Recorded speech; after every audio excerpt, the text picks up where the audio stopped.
Hola a todos y bienvenidos a un nuevo episodio de Ideas que se practican. Hoy tenemos un tema fascinante, las organizaciones como agentes de cambio.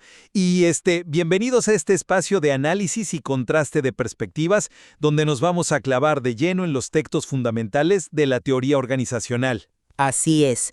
Específicamente vamos a desmenuzar la exhaustiva investigación de Richard H. Hall sobre la estructura de las organizaciones y también los conceptos de sistemas abiertos de Cast y Rosenzweig. Exacto. Y la verdad es que el material nos plantea una paradoja tremenda, casi ilónica. Por un lado, las organizaciones son descritas como las principales impulsoras de la transformación en nuestra sociedad. Pero, por otro lado, se nos presentan como las mayores opositoras al progreso, como las grandes defensoras del statu quo. Totalmente. Así que para poner las cartas sobre la mesa desde el principio, yo voy a argumentar que las organizaciones son motores dinámicos y propositivos, vehículos absolutamente esenciales para transformar activamente su entorno y la estructura social. Estoy convencido de ello. Pues yo lo abordo desde una trinchera distinta. Argumentaré que las organizaciones son, por su propia naturaleza y diseño estructural, entidades inherentemente conservadoras. Están creadas precisamente para resistir el cambio, mantener la estabilidad y proteger sus propios intereses frente a cualquier amenaza externa. Me encanta cómo se perfila esto. Para fundamentar mi postura, quiero ir directo a lo que nos dice el material sobre la necesidad de tener una estructura si realmente queremos lograr algo que dure. Según los estudios de Hall, ningún movimiento espontáneo o respuesta emocional colectiva puede lograr una transformación social a largo plazo si no hay una estructura detrás. Ujú.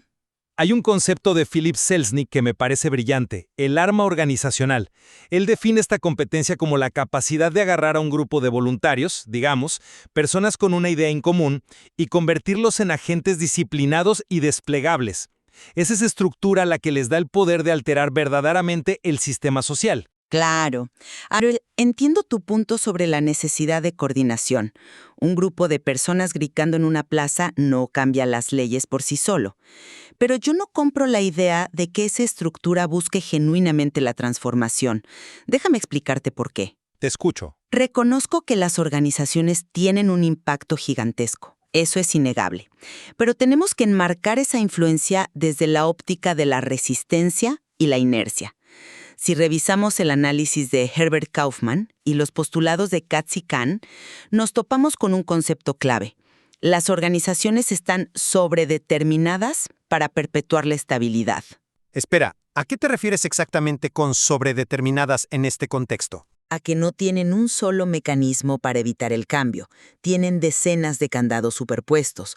Cada proceso interno está meticulosamente diseñado para repetir los éxitos del pasado, no para inventar el futuro. Piensa en la selección de personal, el entrenamiento, los sistemas de recompensas. Ajá. Kaufman habla de cómo las empresas se ponen ante ojeras mentales. Contratan a personas que piensan igual que ellos, que encajan en la cultura corporativa y las entrenan para no cuestionar las reglas. Esto crea una incapacidad sistémica para ver nuevas alternativas.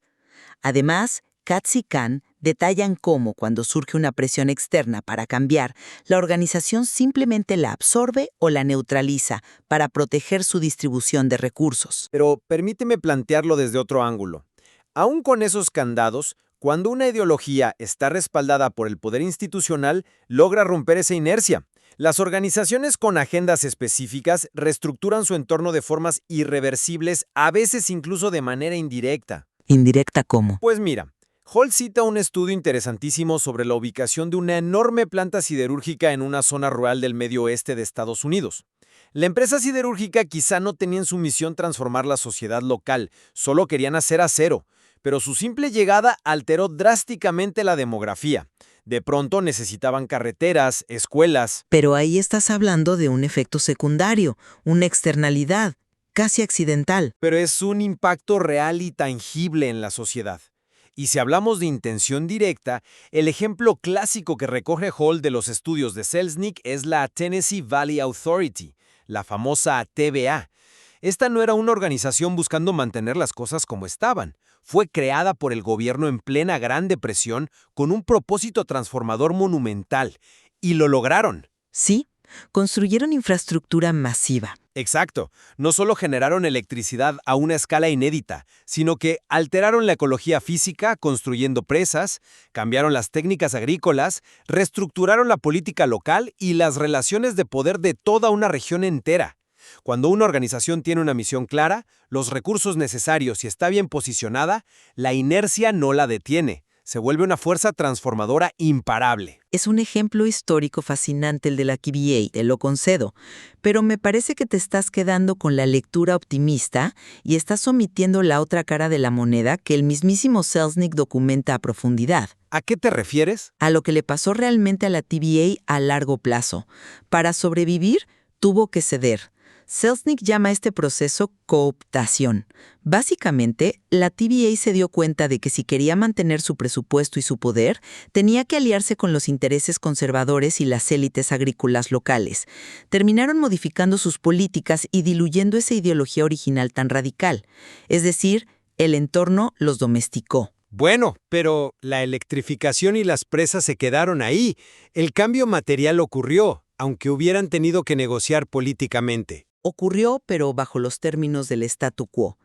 Y si quieres el ejemplo perfecto de cómo la inercia institucional se devora a la ideología, tenemos que ver el análisis de Seymour Martin Lipset sobre el partido CCF en Canadá.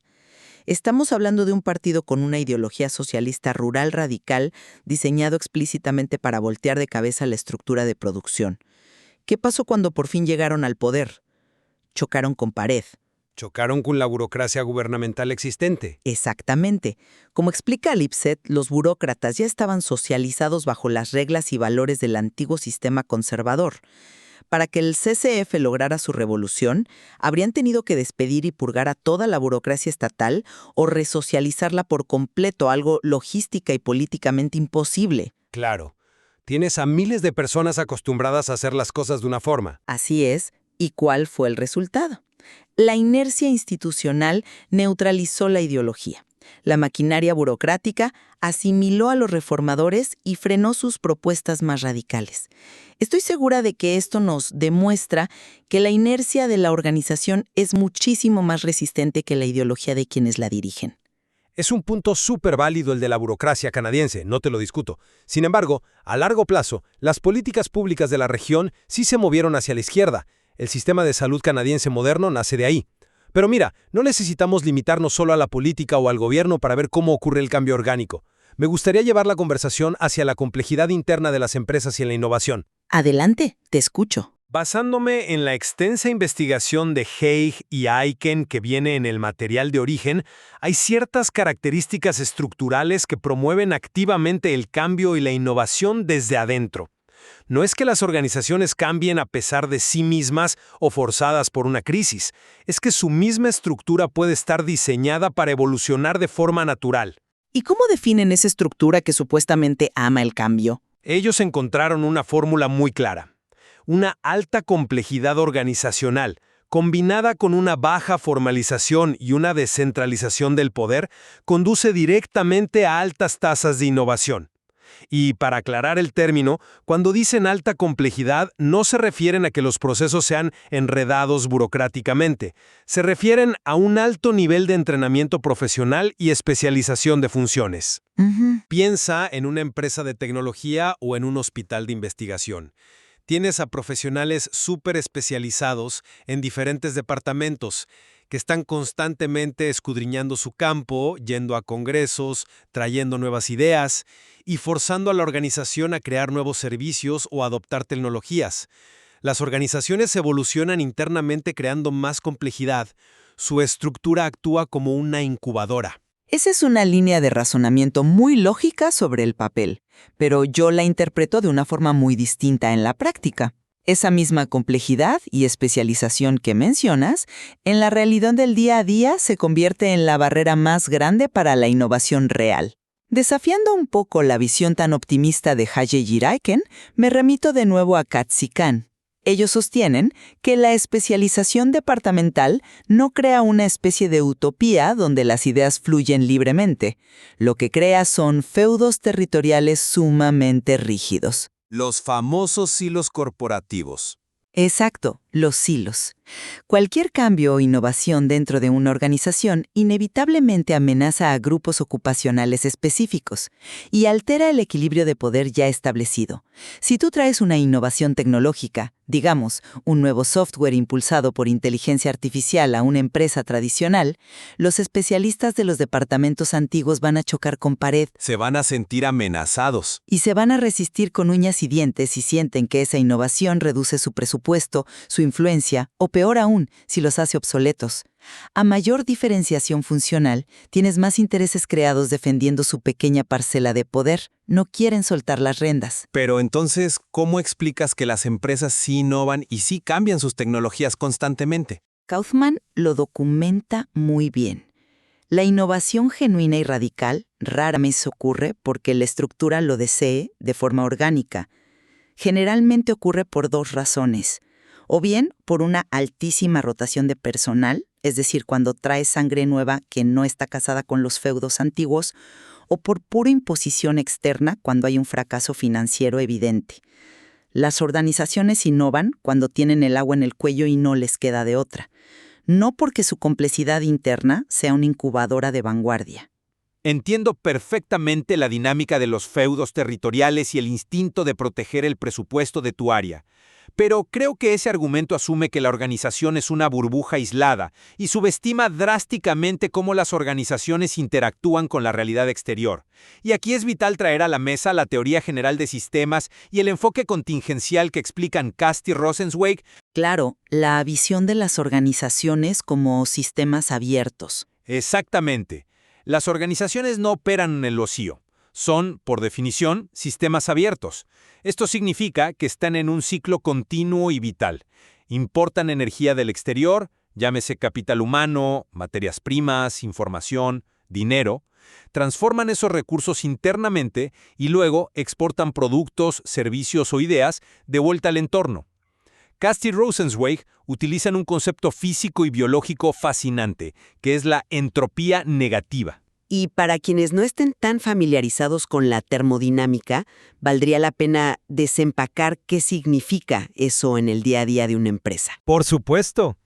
La entropía es básicamente la tendencia natural del universo hacia el desorden y el deterioro. Si tienes un sistema cerrado y lo dejas a su suerte, se degrada y muere.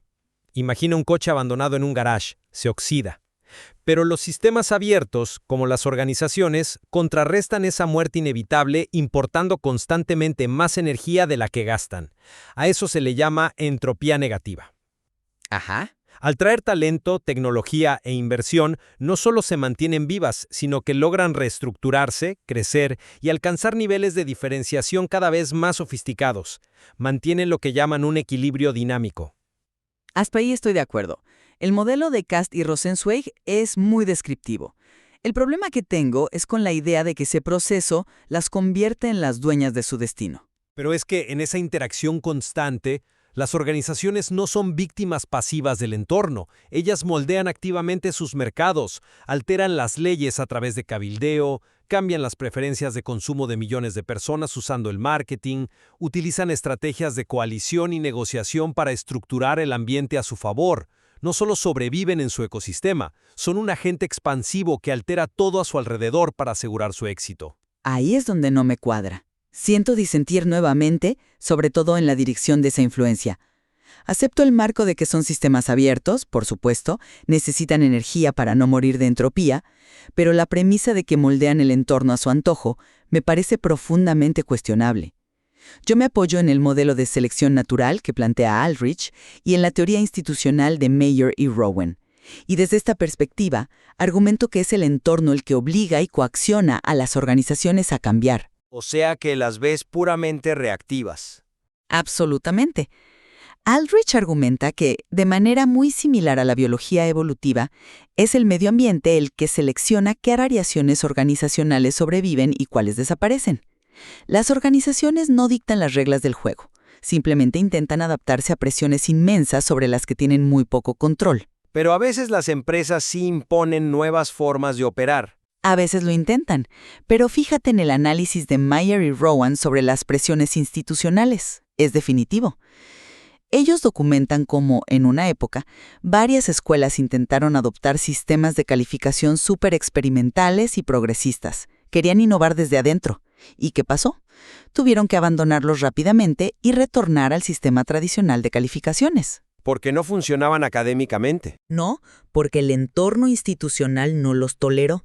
Los empleadores, las universidades que tenían que aceptar a esos alumnos e incluso los mismos padres de familia exigieron un retorno a la métrica tradicional. Dijeron, déjate de colores y conceptos, dame un 8, un 9 o un 10. Claro, el peso de la expectativa social. Exacto. La escuela intentó moldear a la sociedad, pero la sociedad obligó a la escuela a retroceder a la norma. Las organizaciones, por tanto, no inician el cambio social, reaccionan, se adaptan frenéticamente y tratan de mimetizarse con lo que el ambiente les exige para no desaparecer. A fin de cuentas, son esclavas de las demandas de su suprasistema. No ignoro en lo absoluto que el suprasistema impone restricciones fuertísimas. El mismo Cast y Rosenzweig hablan claramente de los límites ambientales, pero hay un último concepto de los sistemas abiertos que refuta esa idea de que están atrapadas sin salida: la equifinalidad. Que básicamente significa que hay muchos caminos para llegar al mismo destino, ¿correcto? Exactamente. Como se dice popularmente, hay más de un camino para llegar a Roma. Si una organización encuentra un bloqueo institucional enorme, como el caso de las calificaciones en las escuelas, la equifinalidad nos demuestra que el sistema buscará y encontrará otro método, otra innovación periférica, para alcanzar sus fines sin estrellarse de frente contra esa pared. Sigo sosteniendo firmemente que las organizaciones son los únicos motores viables y escalables para implementar transformaciones. Un individuo con una gran idea es solo un soñador hasta que funda una organización. Ya sea una agencia gubernamental lanzando un programa de energías limpias o una startup introduciendo una tecnología disruptiva, son estos colectivos organizados los que empujan la historia hacia adelante. Sin ellos, el progreso simplemente no tendría la maquinaria pesada para materializarse. Es un argumento muy elocuente. Y no niego que las organizaciones son los vehículos a través de los cuales opera la actividad humana. Pero mantengo mi postura. El núcleo absoluto, el ADN, de cualquier organización es la búsqueda constante de la homeostasis. Y para no dejar el término en el aire, me refiero a esa tendencia natural de un organismo de mantener sus condiciones internas estables y constantes, pase lo que pase afuera. La preservación ante todo. Así es. Como vimos con la inercia, la cooptación y las anteojeras mentales, su propósito primordial siempre será la autopreservación y la protección de los intereses de quienes toman las decisiones. Su naturaleza es reducir la incertidumbre, no generarla. Por lo tanto, funcionan inherentemente como un freno conservador ante la inestabilidad del mundo. Los cambios que logran son en su gran mayoría adaptaciones forzosas para sobrevivir a un entorno que las presiona sin piedad. Si tuviera que usar una metáfora, son el ancla pesada de un barco, no son el viento que empuja las velas. ¿Sabes? Creo que este debate refleja de manera perfecta la profunda dualidad de nuestra sociedad. Y escuchándote, creo que ambos coincidimos en algo fundamental. La realidad institucional es tremendamente dinámica y maravillosamente compleja. Para entender verdaderamente cómo funciona una sociedad contemporánea, tenemos que aprender a ver a las organizaciones bajo esta doble lupa de la que hablamos hoy.